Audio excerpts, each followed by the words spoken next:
Contact, right!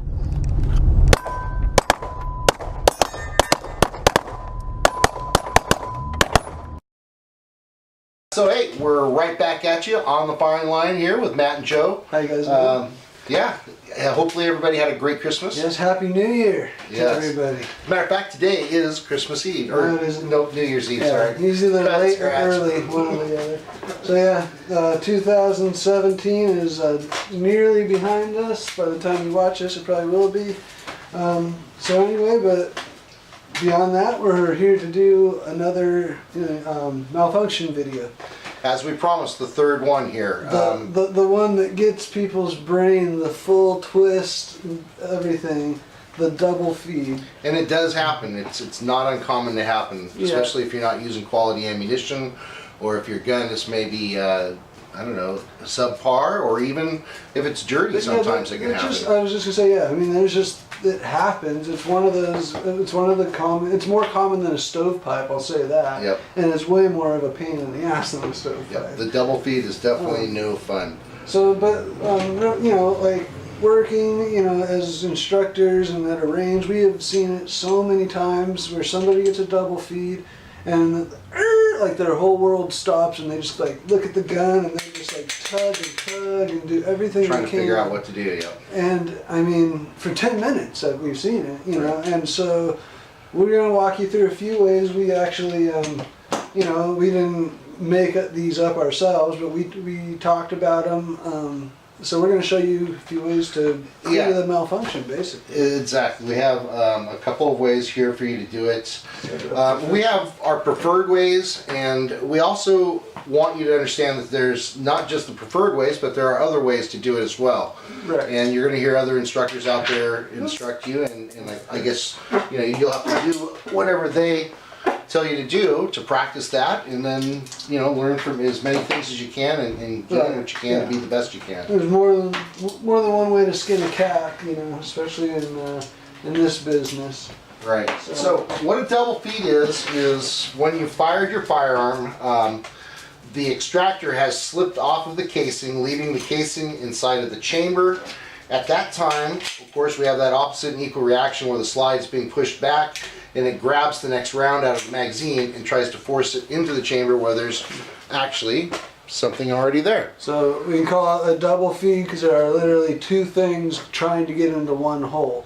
There's already either a spent casing in there, or there's a dud in there with another round trying to back in. Right. Now, what we want to show you is the preferred way to teach people, because you've got to teach them a system kind that of the works. Textbook way. Exactly. Something that works every time for them.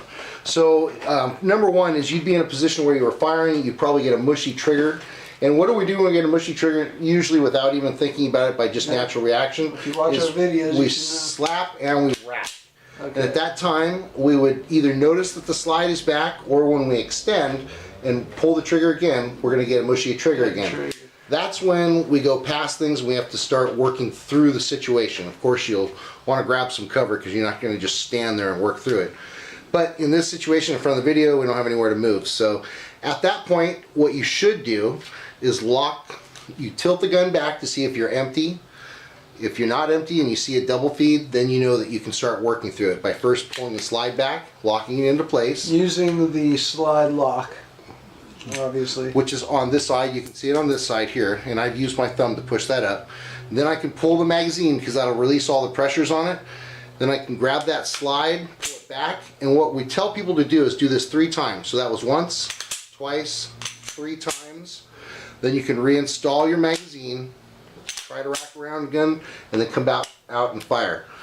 It's important that you try to rack it 3 times and do it every time like that, because sometimes you're going to get that round that does not come out. And if you're giving it at least 3 shots to try to get it out of there, you know that you're going to be able to get another round into it in most cases. So I believe it's important to do it the same every time, repetition, muscle memory. Right. And another thing is, as you tap rack a double feed, every time you tap rack, you're driving the double feed in worse.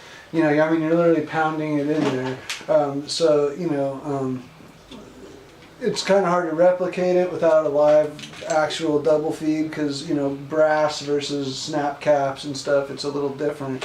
But every time as you rip and grip it, I mean, you just start destroying stuff. Right, and the main goal for a second is you're just trying to get that extractor to meet up on that crown right there and grab it out of there. Because obviously it's slipped off of there, or in some cases your extractor gets broken and there's nothing you can do. It won't bring it out. Right.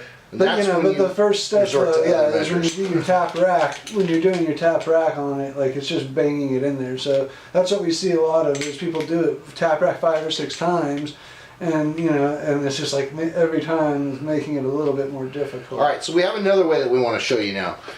First, I'm going to create the double feed again. Put the magazine in, pull back on the slide, so we know that the first round has gone off. Push the slide back, and now it's grabbed another round out of the magazine again and pushed it forward. Double. So this time we get the mushy trigger, we realize that the slide is back, we look to see what's going on, and the first thing we do is release the magazine by stripping it out. So that allows the slide to slam forward onto that round. Then you reinstall your magazine, rack that bad round out of the gun, and then come back out and fire. So yeah, that's a pretty quick way of doing it too. That is, to me, you're taking a 3-step problem and making it down to 2 steps, because all you do, it's a strip, and then you reinsert, rack the gun, and go.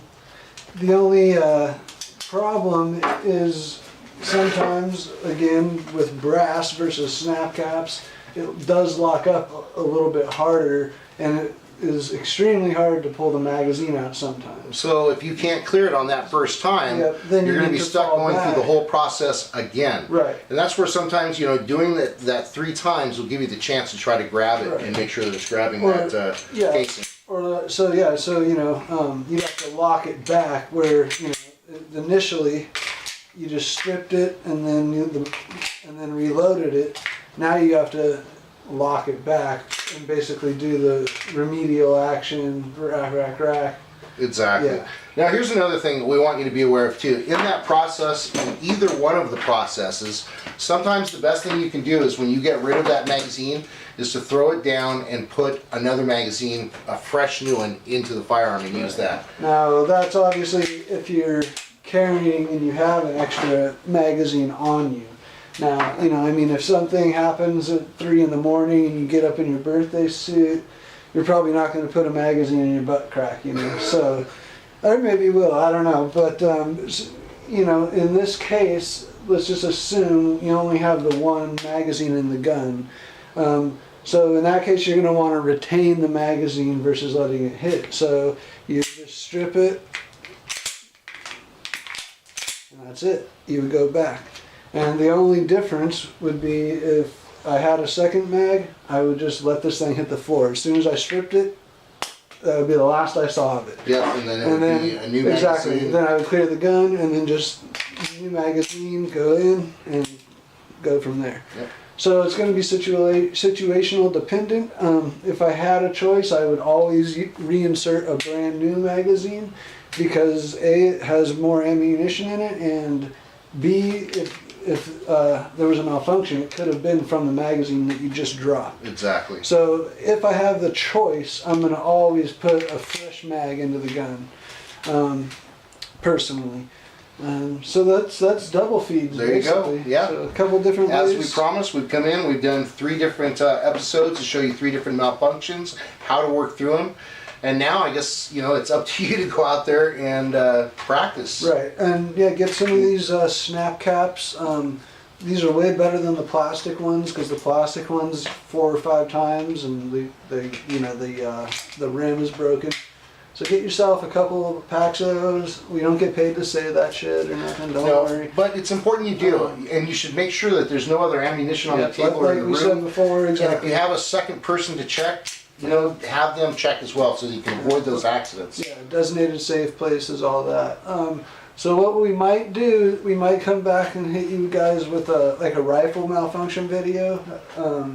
If you'd like to see that, maybe comment and yeah. That sounds great. From there. I hope everybody has a great 2018 out there. Yes. And tonight at 12 o'clock, remember, don't be drinking and driving. And if don't you are be doing this. Do not carry your firearm. Yeah, and don't shoot your gun up in the air, please, because I don't want to get shoot it into the ground at least, like a smart person. All right, you guys. Happy New Year. Have fun. Be safe. On the firing line with Matt and Joe.